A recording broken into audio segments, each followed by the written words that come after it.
আমার ৩২ বছর বয়সী দিদি অনেক বছর পর আমাদের বাড়িতে ফিরে এসেছিলেন। তাকে দেখে মনের মধ্যে একটা অদ্ভুত অনুভূতি হল। একসময় সে নিজের পছন্দমতো কাজের খোঁজে অন্য শহরে চলে গিয়েছিল। তখন বাবার সঙ্গে তার বিয়ে নিয়ে বেশ বড়সড় একটা তর্ক হয়েছিল। সেই রাগ আর অভিমানে সে বাড়ি ছেড়ে চলে যায়। দিদির বাড়ি আসার পর থেকে সে সবসময় আমার আশেপাশে ঘোরাঘুরি করত। একদিন সকালে আমি গোসল করে এসে দ্রুত জিন্স পরতে গিয়ে সমস্যায় পড়লাম। জিন্সটি এক জায়গায় আটকে গিয়ে খুব ব্যথা হচ্ছিল। ব্যথার কারণে আমি অসাবধানতাবশত মাকে ডাকতে শুরু করলাম। তবে মা তখন বাড়িতে ছিলেন না। আমার চিৎকার শুনে দিদি দৌড়ে আমার ঘরে এসে উপস্থিত হল। তার পরবর্তী আচরণ আমাকে চমকে দিয়েছিল। আমি লজ্জায় মাথা নিচু করে বললাম, দিদি, আমি নিজেই পারব। কিন্তু তিনি শান্তভাবে বললেন, লজ্জা পেলে সমস্যাটা আরও জটিল হতে পারে। আমাকে সাহায্য করতে দাও। আমি কিছু বললাম না, চোখ বন্ধ করে দাঁড়িয়ে রইলাম। তারপর হঠাৎ আমার দিদি ছিলেন অনেক সুন্দর, গায়ের রং ছিল অনেক ফর্সা। তার বয়স ৩২ হলেও তাকে দেখলে মনে হতো এখনও তার বয়স ১৮। কারণ তিনি তার শরীরের অনেক যত্ন করতেন, যা তাকে অনেক আকর্ষণীয় করে তুলত। জানি না কেন তিনি এখনও বিয়ে করেননি। আমার নাম ঈশান। আমি ১০ম শ্রেণীর ছাত্র। আমার জীবন অন্য সাধারণ শিশুদের মতো ছিল না, কারণ বাবা মা দুজনেই কর্মজীবী। বেশিরভাগ সময় বাড়ি ফাঁকা থাকত, বিশেষ করে দুপুরে স্কুল থেকে ফিরে নিজেকে একা পেতাম। প্রায় ভাবতাম যদি কেউ থাকত যে আমার অপেক্ষায় থাকত, কিন্তু বাস্তবতা ছিল অন্যরকম। একদিন হঠাৎ আমার দিদি প্রিয়া বাড়ি ফিরে এলো। অনেকদিন ধরে সে অন্য শহরে পড়াশোনা এবং চাকরি করছিল। বাড়ি ফেরার পর থেকে সে আমার সঙ্গে সময় কাটাতে শুরু করল। স্কুল থেকে ফিরে দেখতাম সে আমার অপেক্ষায় বসে আছে। আমরা গল্প করতাম, একসঙ্গে খেতাম, সময় কাটাতাম। একদিন আমি বইপত্র গুছাতে গিয়ে সমস্যায় পড়ি। দিদি হেসে এসে বলল, তুমি এত এলোমেলো কেন? সে গুছিয়ে দিয়ে বলল, এভাবে একটু ঠিকঠাক চললে তো ভালো হয়। ধীরে ধীরে আমাদের দিনগুলো সুন্দর হয়ে উঠল। দিদি আমার জীবনের শূন্যতাগুলো পূরণ করল। তার বয়স ৩২ বছর, এখনও বিয়ে হয়নি। বাবা জানালেন সে কিছুদিন আমাদের সঙ্গে থাকবে। এই খবর যেন আমার জীবনে নতুন আলো নিয়ে এলো। অবশেষে আমার পাশে কেউ থাকবে, আমার গল্প শুনবে এবং যত্ন নেবে। বাড়ির দরজা পার হওয়ার সঙ্গে সঙ্গেই দিদি আমাকে দেখে গলা জড়িয়ে ধরল। সে হাসি মুখে বলল, তুই তো অনেক বড় হয়ে গেছিস ঈশান। তার কণ্ঠে এমন একটা মমতা আর ভালোবাসা ছিল, যেন আমি পৃথিবীর সবচেয়ে সুখী মানুষ। ওই মুহূর্তের অনুভূতি আমি কোনো কথায় প্রকাশ করতে পারব না। বাবা দিদির থাকার জন্য আমার ঘরে ব্যবস্থা করলেন। প্রথমে একটু অস্বস্তি লাগলেও, কারণ আমি কখনো আমার ঘর কারোর সঙ্গে ভাগ করিনি। দিদির সঙ্গে ঘর শেয়ার করা আমার জন্য এক অন্যরকম অভিজ্ঞতা হলো। আমি খুশি মনে রাজি হয়ে গেলাম। দিদি আসার পর থেকেই আমার জীবনে অনেক পরিবর্তন এলো। দুপুরে স্কুল থেকে বাড়ি ফিরে আমি দেখতে পেতাম দিদি দরজার সামনে আমার জন্য অপেক্ষা করছে। আমি ঘরে ঢুকতেই সে আমার স্কুল ব্যাগটা নিয়ে বলতো, আগে হাত ধুয়ে নে, তারপর খেতে বসবি। তার এই যত্ন আর ভালোবাসা আমার দিনগুলোকে আরও সুন্দর করে তুলেছিল। আমাদের সময়টা কাটত গল্প, হাসিঠাট্টা আর স্মৃতিচারণে। দিদি আমার পড়াশোনা এবং অন্যান্য বিষয়ে আমাকে সাহায্য করত। সে শুধু আমার দিদি নয়, আমার সবচেয়ে ভালো বন্ধুতে পরিণত হয়েছিল। দিদি শুধু আমার খাওয়া দাওয়া দেখাশোনা করত না, আমার পড়াশোনাতেও সাহায্য করত। এমনকি আমার হোমওয়ার্ক করতেও পাশে থাকত। আমি জানতাম দিদি বাড়িতে আসার পেছনে আরেকটি বড় কারণ ছিল। কয়েক মাস আগে আমার থাইরয়েড রোগের সমস্যা ধরা পড়ে। আমার বয়সে এটি খুবই অস্বাভাবিক ছিল এবং আমার জন্য একটি বড় ধাক্কা। এই রোগের চিকিৎসার জন্য আমাকে প্রতিদিন থাইরয়েডের ইনজেকশন নিতে হতো। একজন পুরুষ নার্স প্রতিদিন দুপুরবেলা আমার বাড়িতে এসে আমাকে ইনজেকশন দিত। সে খুব দায়িত্ব নিয়ে তার কাজ করত। যদিও ইনজেকশন নেওয়া আমার জন্য সহজ ছিল না, কিন্তু এটি ছাড়া আমার অন্য কোনো উপায় ছিল না। দিদি বাড়িতে আসার পর থেকেই আমার জীবন অনেক বদলে যায়। সে আমার স্কুল যাওয়া থেকে শুরু করে পড়াশোনার পুরো দায়িত্ব নিজের কাঁধে তুলে নেয়। সকালবেলা সে আমাকে সময়মতো ঘুম থেকে তুলে স্কুলের জন্য তৈরি করত। দুপুরে স্কুল থেকে বাড়ি ফেরার সময় দিদি দরজায় অপেক্ষা করত। ব্যাগটা আমার কাছ থেকে নিয়ে মিষ্টি করে জিজ্ঞেস করত, আজ স্কুল কেমন গেল? তার এই যত্ন এবং ভালোবাসা আমার জীবনের কঠিন সময়গুলোকে অনেক সহজ করে তুলেছিল। দিদি শুধু আমার দিদি নয়, সে আমার জীবনের এক বিশাল শক্তি হয়ে উঠেছিল। সেদিন তার কথাগুলো শুনে আমার মনের ভার অনেকটা কমে গিয়েছিল। সাম্প্রতিক সময়ে আমার শরীরের অবস্থা আগের মতো ছিল না। থাইরয়েড সমস্যার কারণে আমি দ্রুত ক্লান্ত হয়ে যেতাম এবং মাঝে মাঝে দুর্বলতাও অনুভব করতাম। দিদি আমার এই অবস্থা দেখে খুব চিন্তিত হয়ে পড়েছিল। তিনি আমার খাওয়া দাওয়ার প্রতি বিশেষ যত্ন নিতে শুরু করেন। নিজের হাতে খাবার বানিয়ে বলতেন, ঈশান, তুই খুব তাড়াতাড়ি ভালো হয়ে উঠবি। এই সবই তোর স্বাস্থ্যের জন্য জরুরি। যখন পুরুষ নার্স এসে আমাকে ইনজেকশন দিত, তখন দিদি আমার পাশে বসে থাকত। তিনি আমার হাত ধরে বলতেন, ভয় পাবি না, এটা খুব অল্প সময়ের ব্যাপার। তার কথায় আমি অনেকটা সাহস পেতাম। দিদি অনেক দিন ধরে বাড়িতে ছিল এবং আমার স্কুলে যাওয়া থেকে শুরু করে পড়াশোনার সমস্ত দায়িত্ব তিনিই সামলাতেন। এক রাতে হঠাৎ ঘুম ভেঙে গেল। কেন এমন হলো বুঝতে পারছিলাম না। ঘরটা আধা অন্ধকার ছিল, কিন্তু আমার শরীরে কারো স্পর্শ অনুভব করলাম। প্রথমে ভেবেছিলাম হয়তো এটা ভুলবশত ঘটেছে, হয়তো ঘুমের মধ্যে দিদির হাত আমার দিকে চলে এসেছে। কিন্তু এই অনুভূতি আমাকে অস্বস্তিতে ফেলতে শুরু করল। আমি কিছুক্ষণ চুপচাপ শুয়ে ভাবতে থাকলাম, হয়তো আমি ভুল বুঝছি। দিদির এমন কাজ ভুলবশতই হয়েছে। তিনি তো আমার বড় বোন, যার প্রতি আমি পুরোপুরি বিশ্বাস করি। কিন্তু পরের দিন আবার একই ঘটনা ঘটল। এবার আমি সম্পূর্ণ জেগেছিলাম। দিদির আচরণ আমার কাছে অদ্ভুত লাগতে শুরু করল। তার এই স্পর্শ আর ভুল মনে হচ্ছিল না। আমার ভেতরে অস্বস্তি আরও বাড়তে লাগল। আমি তাকে এমন রূপে আগে কখনো দেখিনি। তিনি তো সেই মানুষ যিনি আমার যত্ন নেন, পড়াশোনায় সাহায্য করেন এবং মায়ের মতো করে আমার পাশে থাকেন। সেই রাতে আমি কিছুই বলিনি, শুধু চুপচাপ শুয়েছিলাম। কিন্তু মনের ভেতর নানা চিন্তা ঘুরছিল।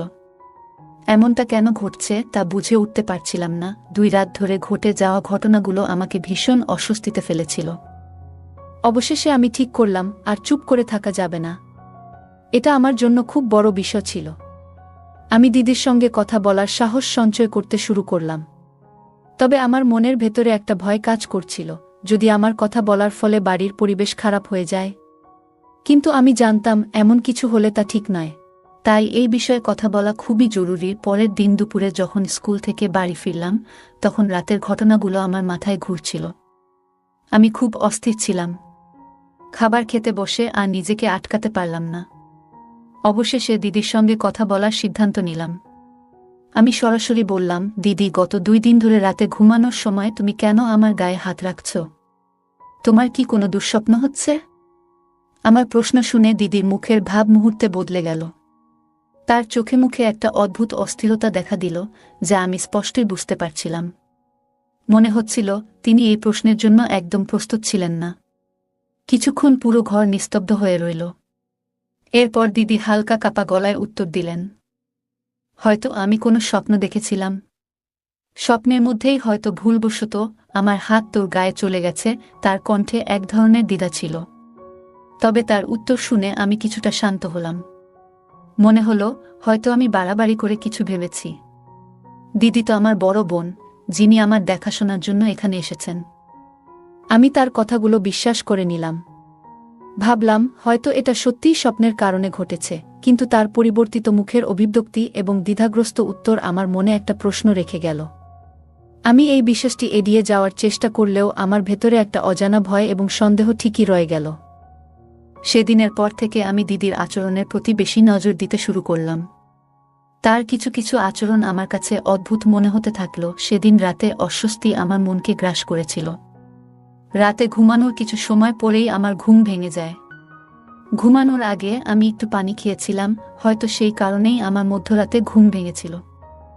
আমি উঠে দেখি দিদি আমার পাশে নেই।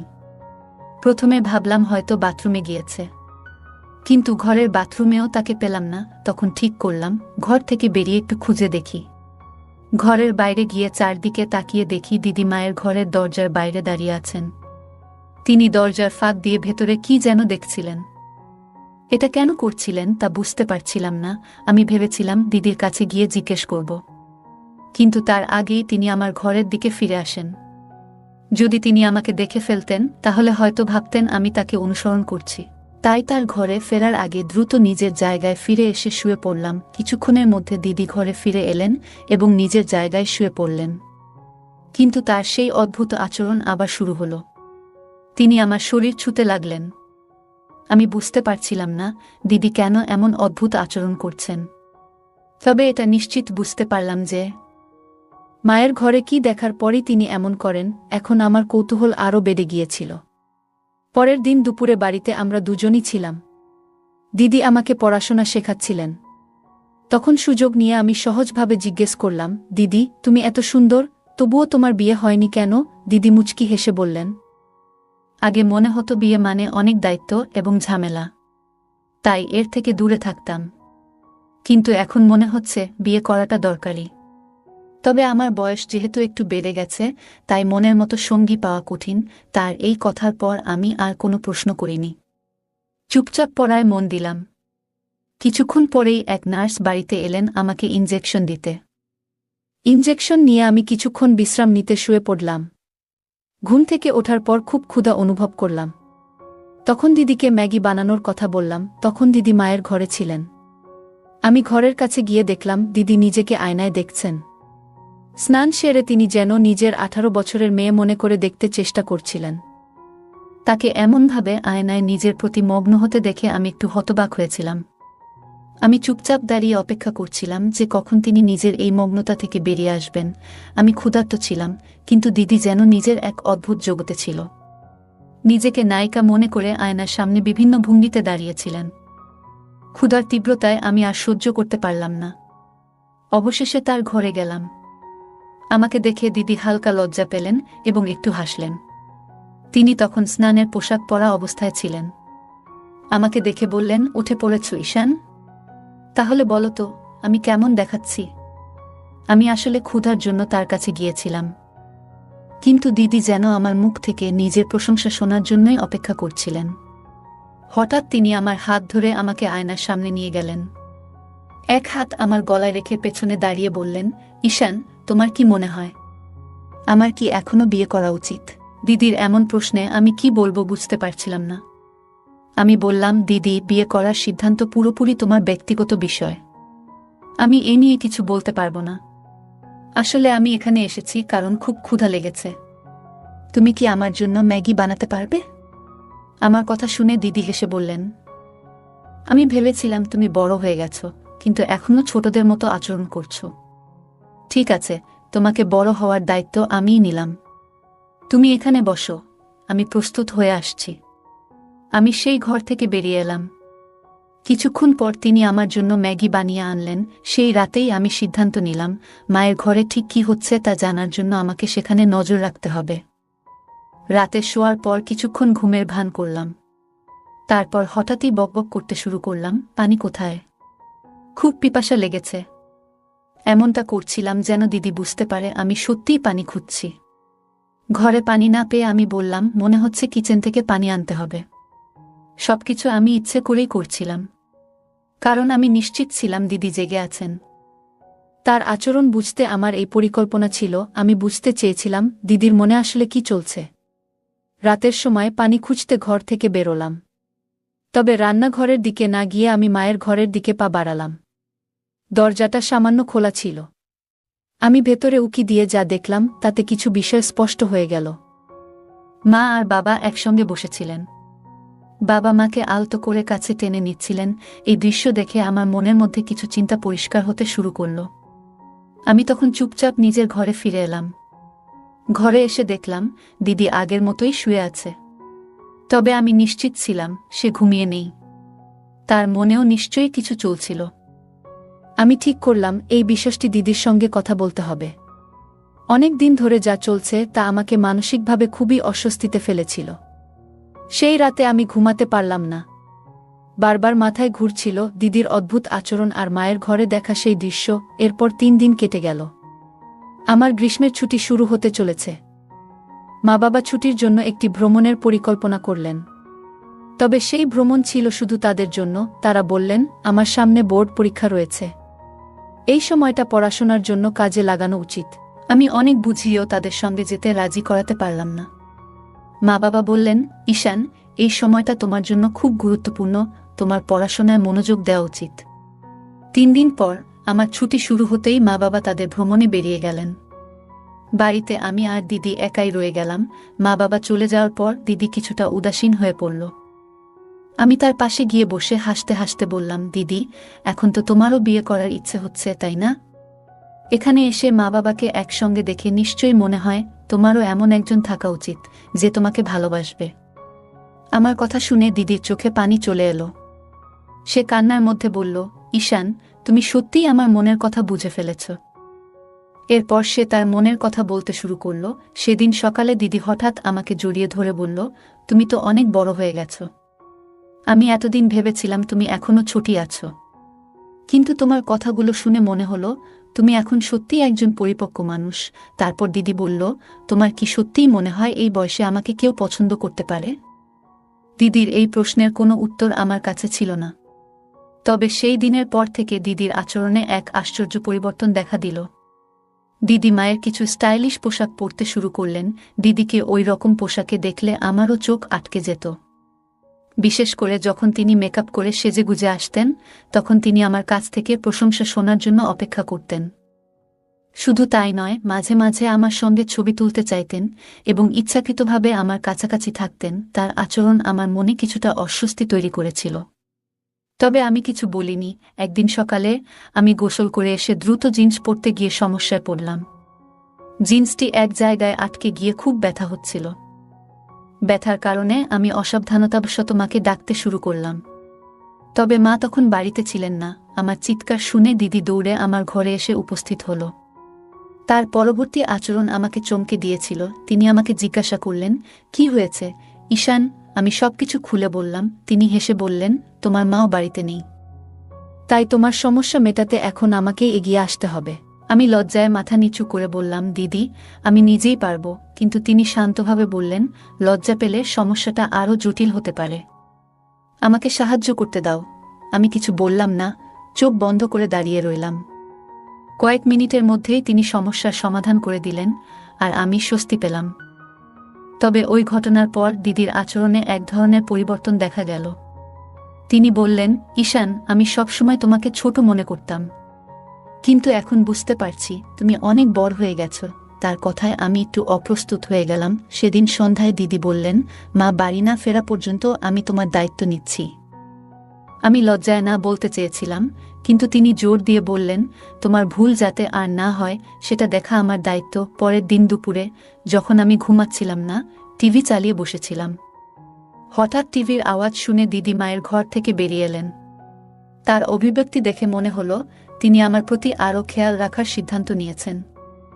তিনি সেদিন মায়ের একটি স্টাইলিশ পোশাক পরেছিলেন এবং তার চলাফেরায় কিছুটা ভিন্নতা লক্ষ্য করলাম। একদিন দিদি বললেন, ঈশান, আজ তোমার জন্য আমি বিশেষ করে পানিপুরি বানিয়েছি। আমি হেসে বললাম, ঠিক আছে, আনো। দিদি কিচেনে যাওয়ার আগে টিভি বন্ধ করে দিলেন। তবে আশ্চর্যজনকভাবে তিনি আমাকে হলের পরিবর্তে আমার ঘরে নিয়ে গেলেন।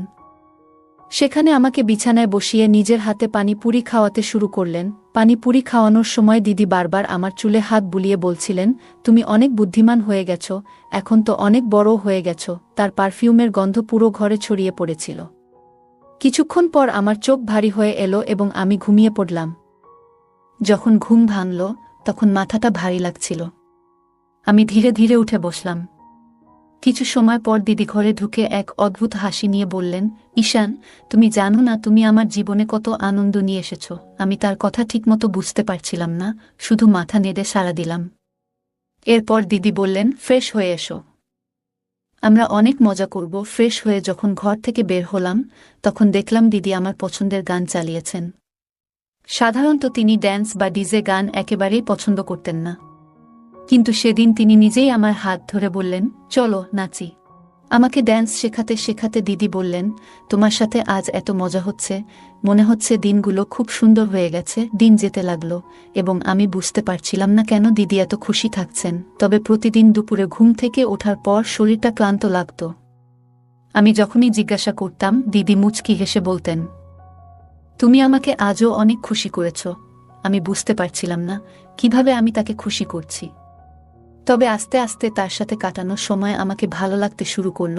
শুরুতে কিছুটা অস্বস্তি থাকলেও ধীরে ধীরে আমি দিদির আচরণে অভ্যস্ত হয়ে পড়লাম। আমাদের সম্পর্কের মধ্যে এক ধরনের নতুনত্ব আসতে লাগল। কিন্তু এই পরিবর্তন কোথায় গিয়ে দাঁড়াবে তা তখনও আমি বুঝতে পারিনি। আমার জীবনে এমন একটি ঘটনা ঘটেছিল যা আমাকে এবং আমার পরিবারকে পুরোপুরি হতবাক করে দিয়েছিল। হঠাৎ করেই আমার শরীরে কিছু পরিবর্তন অনুভব করতে শুরু করলাম। মাথা ঘোরা, দুর্বলতা, এসব অনুভূতি ক্রমশ বাড়তে লাগল। বাড়ির লোকজন আমাকে তৎক্ষণাৎ হাসপাতালে নিয়ে গেল। যখন আমার চোখ খুলল, তখন বুঝতে পারলাম আমি প্রায় 1 মাস ধরে আইসিইউতে ছিলাম। এই 1 মাস ছিল আমার জীবনের সবচেয়ে অজানা এবং জটিল সময়। ডাক্তাররা জানালেন আমার অসুস্থতার কারণ একটি বিরল মানসিক সমস্যা। তারা আরও বললেন আমি বাস্তবতা থেকে নিজেকে দূরে সরিয়ে আমার কল্পনার একটি পৃথক জগৎ তৈরি করেছিলাম। ডাক্তাররা আমার বাবা মায়ের সঙ্গে কথা বলে তাদের জানালেন, আপনারা নিজেদের কাজে এতটাই ব্যস্ত ছিলেন যে ছেলের মানসিক এবং আবেগগত অবস্থার দিকে সঠিক সময়ে নজর দিতে পারেননি। এটি তার অসুস্থতার প্রধান কারণ। তারা আরও জানালেন ছেলে একটি বিভ্রান্তিকর ধারণার মধ্যে আটকে গিয়েছিল। তার মনে হয়েছে ভালোবাসা কেবলমাত্র নির্দিষ্ট সম্পর্কের মধ্যেই সীমাবদ্ধ। তার বয়স এবং আবেগের পরিবর্তনের সময়ে সে সঠিক দিক নির্দেশনা পায়নি। এই কথাগুলো শোনার পর আমার মা বাবা খুবই অনুশোচনা করলেন। তারা বুঝতে পারলেন যে আমার মানসিক স্বাস্থ্যের প্রতি তাদের আরও মনোযোগী হওয়া উচিত ছিল। পরবর্তীতে আমি আমার কল্পনার দুনিয়া থেকে বেরিয়ে বাস্তব জীবনে ফিরে আসার জন্য ধীরে ধীরে চেষ্টা করতে শুরু করলাম। আমার পরিবার আমাকে সঠিকভাবে সমর্থন করল এবং একসময় আমি আবার স্বাভাবিক জীবনে ফিরে আসতে সক্ষম হলাম। সে আমাকে খুবই প্রভাবিত করেছিল। যখন আমি তাকে এবং তার ভালোবাসার মানুষকে একসাথে দেখতাম, তখন মনে হতো যেন আমি তাদের জীবনযাত্রার অংশ হয়ে গিয়েছি। এসব দেখে আমার মনের সম্পর্কে এবং ভালোবাসা নিয়ে ভুল ধারণা তৈরি হতে শুরু করেছিল। এরপর আমি আমার মোবাইল ফোনে অপ্রয়োজনীয় এবং ভুল বিষয় দেখতে শুরু করলাম, যা ধীরে ধীরে আমাকে ভুল পথে নিয়ে যাচ্ছিল। এর প্রভাব আমার শরীর এবং মানসিক অবস্থার ওপর পড়তে শুরু করল। দিন দিন আমি আরও বেশি দুর্বল হতে লাগলাম। মাথা ঘোরা, ক্লান্তি, এসব অনুভূতি আমাকে ক্রমশ কাবু করে ফেলছিল। একসময় আমার অবস্থার গুরুতর অবনতি হলে বাড়ির লোকেরা আমাকে হাসপাতালে ভর্তি করিয়ে দিল। ডাক্তাররা পরীক্ষা নিরীক্ষা করে জানালেন আমার শারীরিক এবং মানসিক অবস্থার এই অবনতির জন্য আমার পরিবারও কিছুটা দায়ী। তারা সময়মতো আমার মানসিক অবস্থার প্রতি মনোযোগ দেয়নি। ডাক্তারদের কথাগুলো শুনে আমার মা বাবা খুবই ভেঙে পড়লেন। তারা বুঝতে পারলেন আমি কতটা সমস্যায় ছিলাম। সেই সময় আমার বড় বোনও সেখানে উপস্থিত ছিল। ডাক্তারের কথাগুলো শোনার সময় তার চোখে একটি ভিন্ন ধরনের অনুভূতির ছাপ ছিল। পরবর্তীতে যখন আমি আইসিইউ থেকে বাইরে এলাম, তখন আমার দিদির গলায় একটি নতুন হাড় দেখতে পেলাম। তখনই আমি বুঝতে পারলাম আমার অসুস্থতার সময় মায়-বাবার উদ্যোগে দিদির বিয়ে সম্পন্ন হয়েছে। এটি আমার জন্য একদম অপ্রত্যাশিত ছিল। এটি জানার পর আমার মনের মধ্যে মিশ্র অনুভূতি তৈরি হলো। আমি বুঝতে পারছিলাম না আমার মনের এই অনুভূতিগুলো ঠিক কিনা। এটি ছিল এমন একটি মুহূর্ত যেখানে আমি বাস্তবতা এবং নিজের আবেগের মধ্যে পার্থক্য করতে শিখছিলাম। আমার অনুভূতি এবং চিন্তাগুলো বোঝার প্রয়োজন ছিল। আমার অবস্থার দিকে তাকিয়ে দিদি আমার কাছে ক্ষমা চেয়েছিল। উনি বলেছিলেন, ঈশান, আমি তোমার যত্ন নিতে এসেছিলাম, কিন্তু আমি নিজেই আমার দুনিয়ায় হারিয়ে গিয়েছিলাম। তোমার মতো আমিও একা হয়ে পড়েছিলাম। তোমার মাধ্যমেই আমার পরিচয় হয়েছিল সেই ব্যক্তির সাথে এবং ধীরে ধীরে আমাদের মধ্যে প্রেমের সম্পর্ক তৈরি হয়। আমি আমার জীবন নিয়ে এতটাই ব্যস্ত হয়ে গিয়েছিলাম যে কখনো তোমার দিকে মনোযোগ দিইনি। এটা আমারও ভুল ছিল। দিদির কথাগুলো আমাকে গভীরভাবে ছুঁয়ে গিয়েছিল, কিন্তু আমি কোনো উত্তর দিতে পারিনি। কারণ সেই সময় আমি কথা বলার অবস্থায় ছিলাম না। আমি নিজেও বুঝতে পারছিলাম না যে আমার সাথে কি ঘটছে। আমার মানসিক অবস্থার কারণ সম্পর্কে আমার কোনো ধারণা ছিল না। পুরো ব্যাপারটাই আমার জন্য এক বিশাল ধাঁধা হয়ে দাঁড়িয়েছিল। যখন আমার অসুস্থতার বিষয়টি স্পষ্ট হল, তখন মা বাবা সিদ্ধান্ত নিলেন যে এবার তারা নিজেরাই আমার যত্ন নেবেন। সেই দিন থেকে তারা আমার সাথে কথা বলা শুরু করলেন এবং ধীরে ধীরে আমি অনুভব করতে লাগলাম যে ভালোবাসা শুধু প্রেমিক প্রেমিকার সম্পর্ক নয়, এটি মা বাবা ও সন্তানের মধ্যেও গভীরভাবে বিদ্যমান।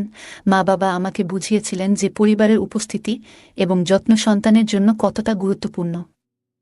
তারা আমার সাথে আরও বেশি সময় কাটাতে লাগলেন এবং আমার অনুভূতিগুলো বোঝার চেষ্টা করলেন।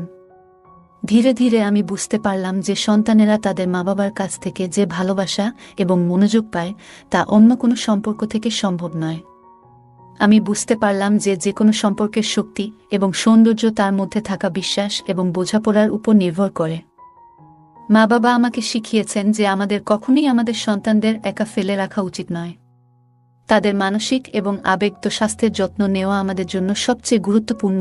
আজকের দিনে অনেক মা বাবা আমরা ক্যারিয়ারের চাপে প্রায়ই সন্তানদের অনুভূতি ও প্রয়োজন উপেক্ষা করি, যা তাদের মানসিক স্বাস্থ্যে গভীর প্রভাব ফেলে। একাকিত্ব, বিষণ্ণতা এবং মানসিক সমস্যার শিকার হয় তারা। সন্তানদের সুস্থ ও সুখী রাখতে হলে তাদের সঙ্গে বন্ধুর মতো আচরণ করা, মনের কথা শোনা এবং মাঝে মাঝে ঘুরতে নিয়ে যাওয়া জরুরি। ছোট ছোট কাজ তাদের মানসিক শান্তি ও সুখ এনে দেয়। তাদের সঙ্গে সময় কাটানো, ভালোবাসা প্রদর্শন এবং মজবুত সম্পর্ক গড়ে তোলা তাদের মানসিক ও শারীরিক বিকাশের জন্য গুরুত্বপূর্ণ। মা বাবার সমর্থন সন্তানদের জীবনের চ্যালেঞ্জ মোকাবিলায় শক্তি যোগায়। তাই তাদের মানসিক স্বাস্থ্য ও সুখ আমাদের প্রথম অগ্রাধিকার হওয়া উচিত। বন্ধুরা, এই ছিল আজকের আমাদের ছোট্ট গল্প। কেমন লাগল আপনাদের? কমেন্টে জানাতে ভুলবেন না। যদি ভালো লেগে থাকে তাহলে অবশ্যই লাইক করুন এবং আপনার বন্ধুদের সাথে শেয়ার করুন। এরকম আরও সুন্দর গল্পের জন্য আমাদের চ্যানেলটি সাবস্ক্রাইব করুন এবং বেল আইকন চাপতে ভুলবেন না, যাতে আমাদের প্রতিটি নতুন গল্প আপনি মিস না করেন। ধন্যবাদ।